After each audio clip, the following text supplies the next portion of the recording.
you need to take some time and just sit in silence. So what I'm trying to say is, it's more than ever where all we do is constantly bombard our brain with stimulation. And I'm not saying anything that you haven't heard already.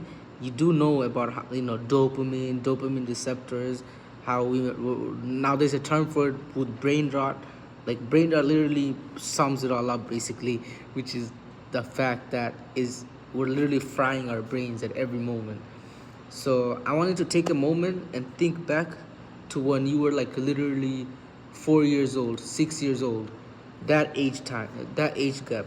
If you were born anywhere from like early 2000s, especially at those early years, you would remember you were just creative. Like you'd wanna do things out of the box, but you maybe couldn't as much because of school or like just how school would put you in a box and whatnot.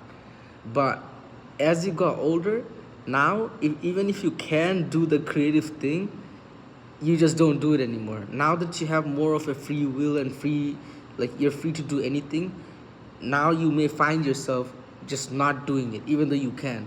Like, you know how we would do those little random challenges when we were kids? Let's say, like, oh, let me see how high I could really jump. Let me see if I could hit that over there. Let me see if I could get to this tree or climb this up. You know, like, we'd make like mini challenges.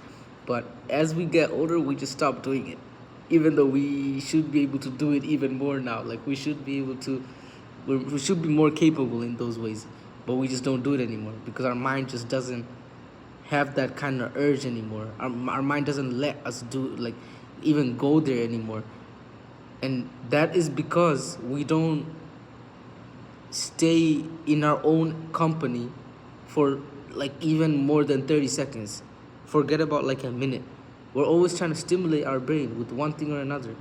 And that is like a suppressant. That is the biggest suppressant. So take a moment, go, I challenge you to go 10 minutes just on a walk. No music, nothing. Just you yourself, and just hearing the noises and just being in that space, in that moment. Now, it doesn't have to be a walk. It could also just doing some activity, let's say like cleaning something up around your room, folding some clothes. But just don't use any stimulation. Don't put on a YouTube video on the side, or don't put on something to stimulate yourself at every moment. Just do it with your own company and put it down in the comments below how that felt. It might feel like the longest 10 minutes ever, and that's what it will make you realize just how much is possible in just 10 minutes. But the fact that we are always in a consistent flow of stimulating ourselves, that 10 minutes never feels like 10 minutes. It's always evaporating. 10 minutes is like nothing to us because we're always evaporating through hours of the day. If we look at our screen time, we're evaporating through like 6 hours, 7 hours, some 14 hours. But as soon as you manually choose to not just sit and do that thing in silence with no other stimulation, you will see even 3 minutes feels like 4 hours, especially at the beginning. So just imagine how much you could really do once you lock in and stop suppressing your mind. Assalamu alaikum.